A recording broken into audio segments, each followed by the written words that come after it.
다시 자리로 돌아오게 된 저는 심호흡 한번 하고 자리에 다시 앉았는데 동서의 버릇없는 행동이 계속 이어졌고 결국 집안 싸움으로 이어져 버렸습니다.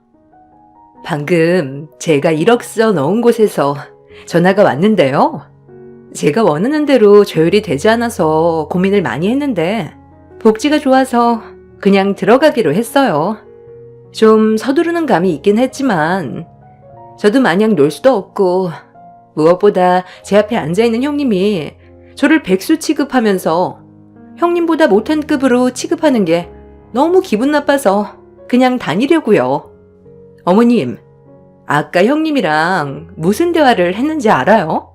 아니 글쎄, 제가 크게 잘못한 것도 없는데 말실수를 했다면서 충고하더라고요. 남들 눈치 보면서 말도 가려서 해야 되면 피곤해서 어떻게 살아요? 그런 건 자존감이 없는 사람들이나 남 눈치 보면서 사는 건데 제가 왜 그렇게 살아야 하죠? 형님이나 남들 눈치 보면서 사세요. 제가 왜 남들 기분까지 살펴야 되는데요? 이제 저 형님네랑 자리 만들게 되면 참석 안 하려고요. 차라리 따로 자리 만드는 게 좋겠어요. 나도 이 자리에 시간 내서 왔는데 하고 싶은 말도 못하면서 살 바엔 따로 만나는 게 서로가 스트레스 받지 않는 방법 아니겠어요? 자기야, 그만 일어나자. 내가 이런 대우 받으려고 당신이랑 결혼한 거 아니잖아?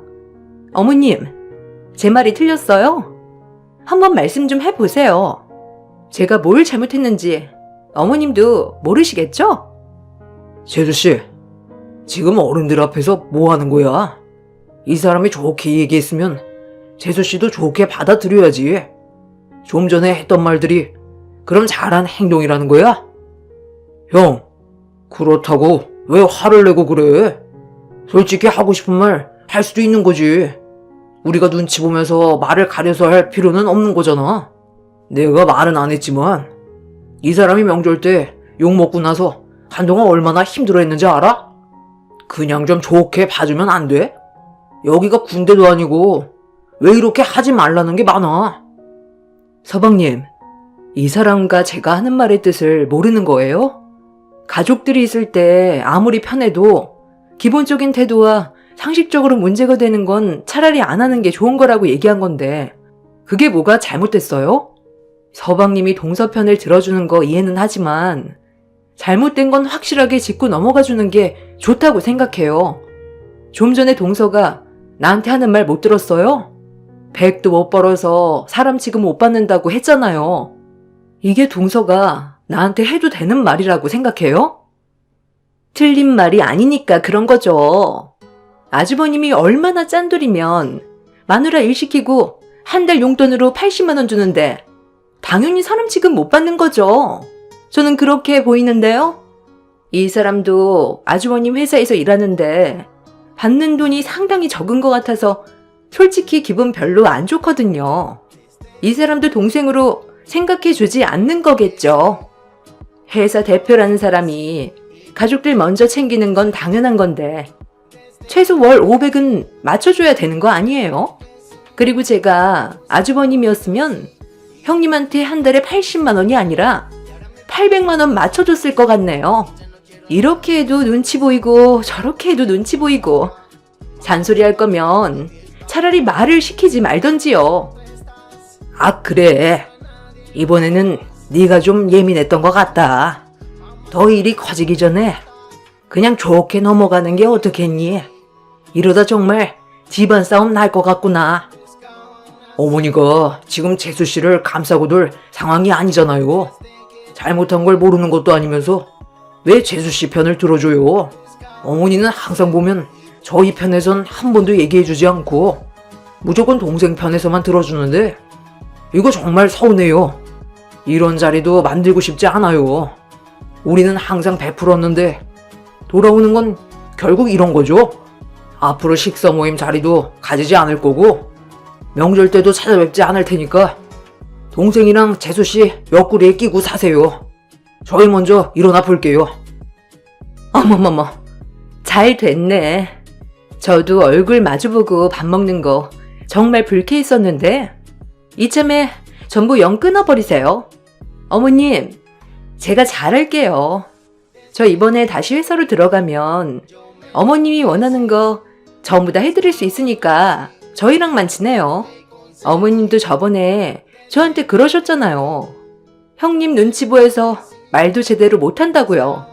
아주버님이 사업하면서 버는 돈으로 용돈 타서 쓰니까 하고 싶은 말도 못하고 있었죠? 제가 용돈 드릴게요. 그냥 인연 끊어버리세요. 스트레스가 만병의 근원이래요. 당신도 거지 같은 회사 때려치우고 당장 나와. 다른 곳에서도 그 정도 월급 충분히 받을 수 있잖아. 그렇게 사는 게 훨씬 속 편하지 않겠어?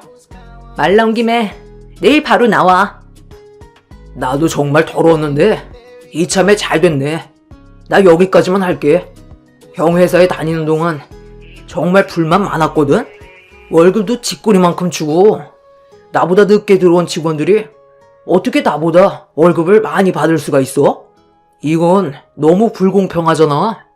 차라리 다른 회사에 들어갈 테니까 내일 바로 대사 처리해줘. 서방님, 회사 다니면서 그렇게 상황 파악이 안 됐어요? 서방님이 우리 회사에서 제일 일 못해요. 다른 회사에 들어가면 이 정도 월급 맞춰줄 수 있을 것 같아요? 아무리 가족이라 해도 회사 안에서는 엄연한 규율이 있는 거예요.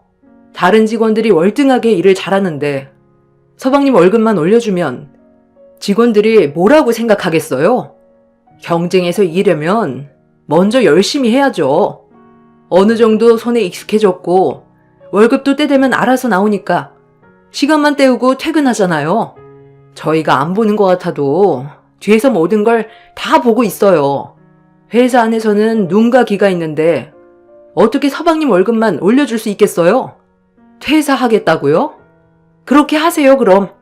과거에 어떻게 살아왔는지는 생각도 못하고 지금 현재 배가 불러서 우리한테 상처 준 거 평생 가지고 갈 거고 퇴사하는 순간 절대로 다시 받아주지 않을 거예요. 시아버지는 저희 부부와 동선의 눈치를 보느라 아무 말도 못하고 있었고 시모는 저희 편에 서서 한마디 얘기해주지도 않고 모든 잘못이 저희 부부한테만 있다고 동선의 편을 들어줬어요. 정말 엄청난 배신감을 느끼고 있었고 저 몰래 동서와 시모가 둘이서 험담을 했었다는 것도 상처로 돌아왔었네요. 아무리 생각을 해봐도 저희 부부가 뭘 잘못했는지 모르겠더라고요. 그날 한바탕 난리를 치고 집으로 돌아온 뒤 남편과 이 문제에 대해 한참 동안 대화를 나눴는데 남편의 결론은 그냥 영 끊고 저희 가족만 챙기는 걸로 결정을 내렸습니다.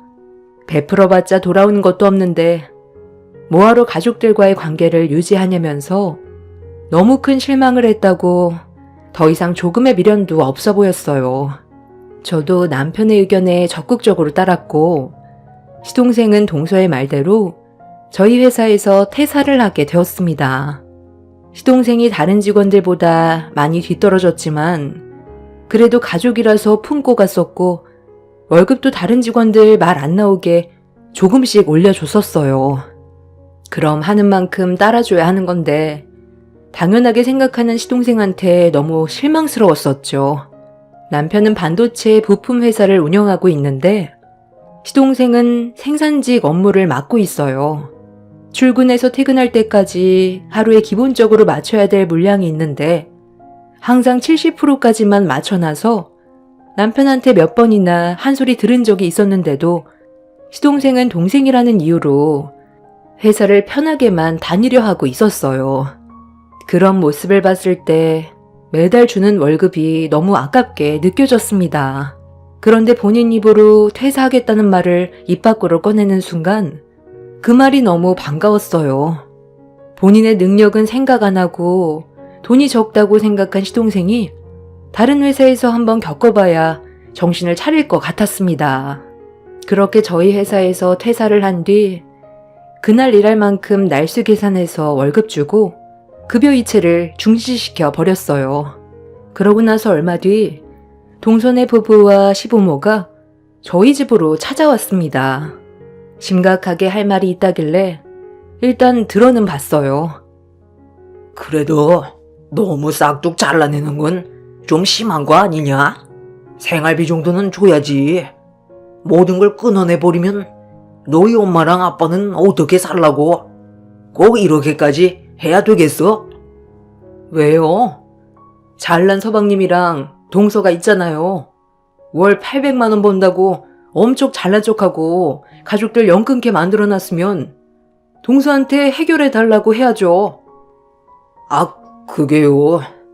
이 사람이 들어가려던 회사에서 갑자기 말을 바꾸는 바람에 거절을 당했어요. 다른 직원들은 들어오는 것만도 감사하게 생각하는데 이 사람은 바라는 게 너무 많다고 다른 직원 채용하는 게 좋겠다며 다른 회사 알아보라 하더라고요. 그래서 아직까지 다른 회사에 이력서만 넣어놓고 기다리는 중이에요.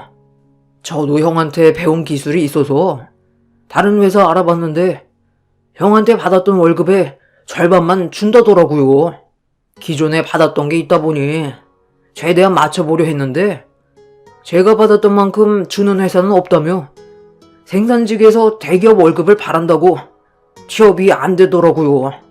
똑같이 시간 내서 일하는데 월급이 적으니까 취업을 못 하겠더라고요. 그래서 무슨 말이 하고 싶은 건데요? 다시 받아달라는 거예요? 저희는 이미 마음이 떠났고 앞으로도 변화될 건 없을 것 같은데요? 벌써 다른 직원 채용도 끝났고요. 그만 돌아가세요. 꼭 이렇게까지 해야 되겠어? 가족끼리 평생 얼굴 안 보고 살 거야? 그럼 너희들 속이 편하겠니? 시간도 어느 정도 지났는데 최대한 좋게 넘어가자. 그래요, 형님. 가족 좋다는 게 뭐예요? 저도 지금 당장 회사에 취직을 못한 것 뿐이지 금방 취직할 수 있다니까요. 제가 눈높이 기준을 좀 낮추면 되니까 이 사람 다시 회사에 입사시켜주고 아버님 어머님 생활비 좀 맞춰주세요. 그래야 저희도 당장 먹고 살 수 있죠. 이런 식으로 단칼에 거절하면 저희 다 굶어 죽어요. 동서가 책임진다며. 이미 우리는 손을 털어버렸기 때문에 더 이상 뭘 해주고 싶지도 않아. 그런 마음도 생기지 않고 그만 돌아가. 아버님 어머님도 그만 가세요. 저희 부부는 동서네와 시부모님한테 조금의 미련도 주지 않고 보내버렸어요. 그리고 지금 현재 남편과 저는 시댁 식구들을 전혀 받아주지 않고 있습니다. 시동생은 발등에 불이 떨어져 결국 저희가 주던 월급의 절반밖에 안 되는 곳에서 취직을 하게 되었고, 동서는 전에 받았던 월급이 있어서 무조건 한 달에 세후 800만 원 주는 곳을 찾아보고 있는 중입니다. 경기가 안 좋은 이때에 아마 동서의 기준으로 취업은 힘들 것 같습니다. 결과적으로 시동생이 벌어오는 돈으로 동서네와 시부모님이 생활하고 있는데 시부모님은 금전적으로 힘들어도 절대로 일을 할 생각은 없는 것 같아 보였어요. 그만큼 생활비를 타서 쓰던 생활에 익숙해져 막상 닥친 현실을 적응하지 못하고 있네요.